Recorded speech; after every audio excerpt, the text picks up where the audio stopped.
and gratitude to our Honorable Chief Guest, His Excellency Governor of Tripura, for accepting our invitation and to be present among us. Before I again extend my thanks and gratitude to all the esteemed members for their kind cooperation and active participation. Long live Tripura Welfare Society.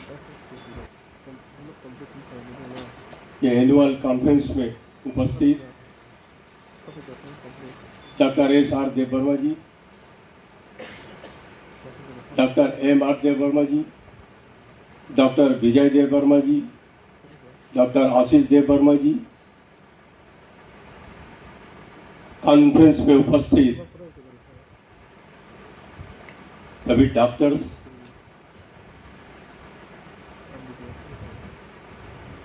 आज यहाँ आने के बाद मुझे इतना अच्छा लग रहा है कि अभी तक जितने भी सोसाइटी बनते हैं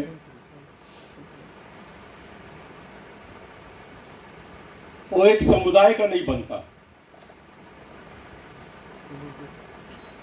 ऑल इंडिया लेवल का बनता है, इंटरनेशनल का बनता है। लेकिन एक त्रिपुरी डॉक्टर्स का जो एक यहाँ पर आप लोगों का वेलफेयर सोसाइटी है और जिसके उद्देश्य है कि जनता की सेवा करना। जब कोई मेडिकल पढ़कर निकलता है तो पहले मेडिकल कॉलेज में जब एडमिशन होता था तो डॉक्टर्स को शपथ दिलाया जाता था कि मैं डॉक्टर बनने के बाद मैं सेवा भावना से काम करूंगा, और कंपल्सरी होता था 5 साल उसको रूरल एरिया में डॉक्टरी करने के लिए दिया जाता था। लेकिन वो नियम अब समाप्त हो गए हैं। अर्बन में डॉक्टर तो मिल जाएंगे लेकिन रूरल में डॉक्टर नहीं मिलते, चाहे वो गवर्नमेंट का हो चाहे वो प्राइवेट हो। और मैं तो देख रहा हूं कि अधिकांश आजकल एमबीबीएस का कोई महत्व नहीं रह गया।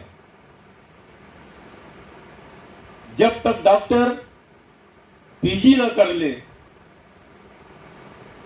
तब तक तो संपूर्ण डॉक्टर नहीं होता। जैसा कोई मैट्रिक पास होता है तो जब तक वो BA, BSc, MSc, MA, PhD न कर ले तब तक उनको लगता है कि वो अधूरा है।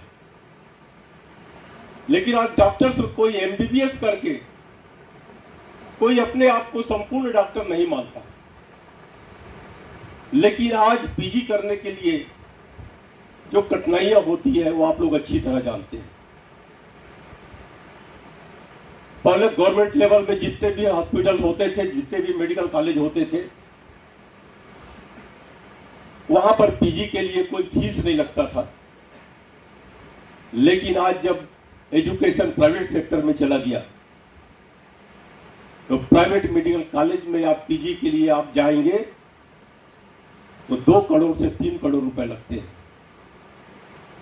एक गांव का विद्यार्थी अगर इंटेलिजेंट है, जीनियस है, लेकिन आर्थिक अभाव के कारण, पैसा नहीं होने के कारण आज वो पीजी नहीं कर पाता।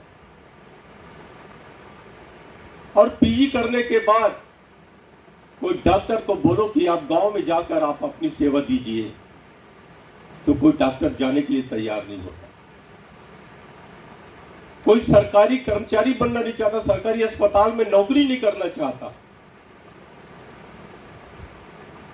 वो 3-4 डॉक्टर मिलके पॉलिक्लिनिक खोल लेंगे